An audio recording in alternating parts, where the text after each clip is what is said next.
Good morning, guys. I wanted to decoupage this cloche, and before I do it, I'll just show you a couple of the products that I'm going to use on this. This base is a little bit too rough for me, so what I'm going to do is chalk paint it first with a lighter coat of chalk paint just to smooth it all out.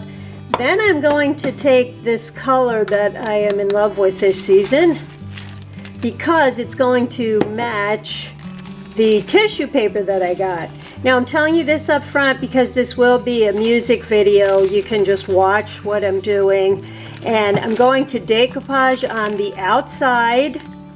I've already washed and dried the cloche so that there are no oils on it. You can do this on the inside, but it will get a little challenging up in this area.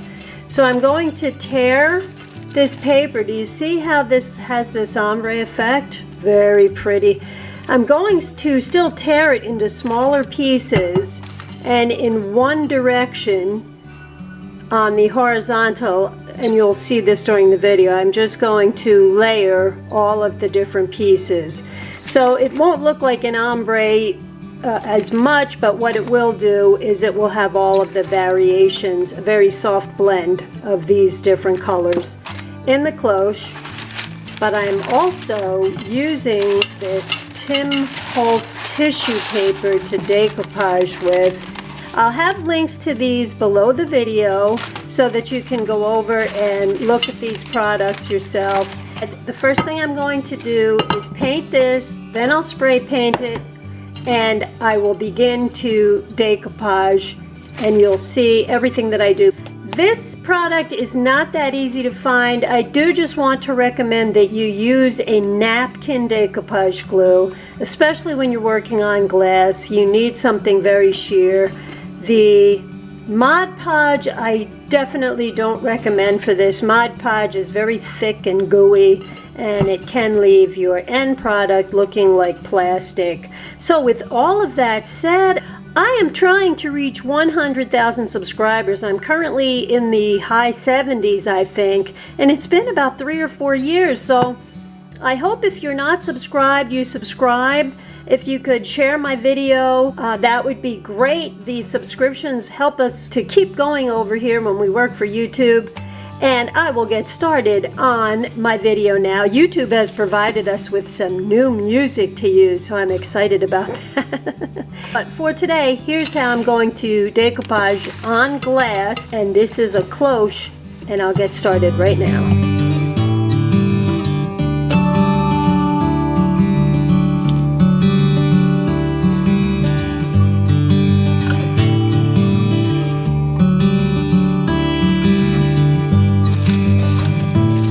Just want to mention, we don't want any of these hard edges on the paper, so I'm going to tear these away.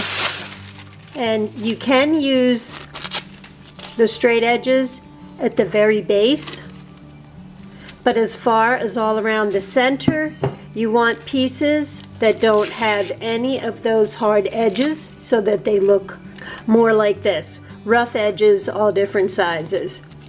And the smaller the pieces, the easier it is to apply to this, especially when you're up in this area. You can start to get larger and longer around this area, but for the most part up here, you want to keep these smaller. Otherwise, they'll start to wrinkle or bunch up.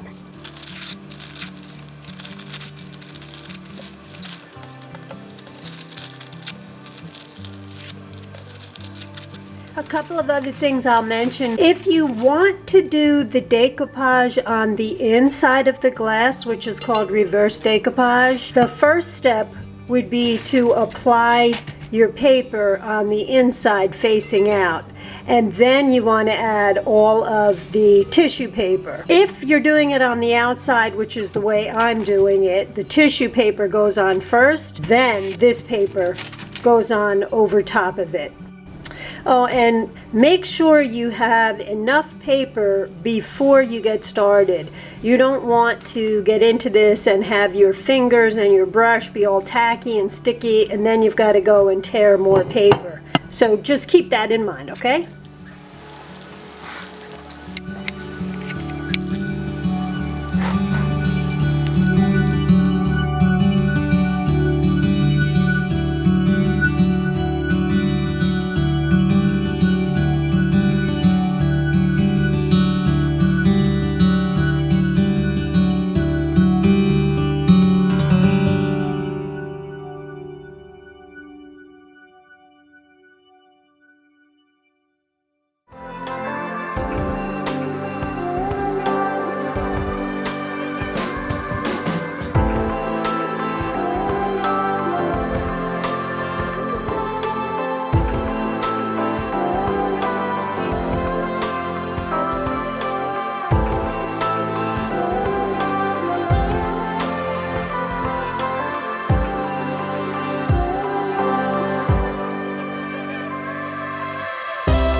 step where you put it in the oven is optional. Just make sure you put it into a cold oven, otherwise the glass will shatter. And once it reaches the 170 degrees, turn it off and let the glass cool down in the oven. And this will do a couple of things. Not only will it make the drying process go that much quicker, it also helps to remove some of the wrinkles. It normally takes 20 minutes to a half an hour.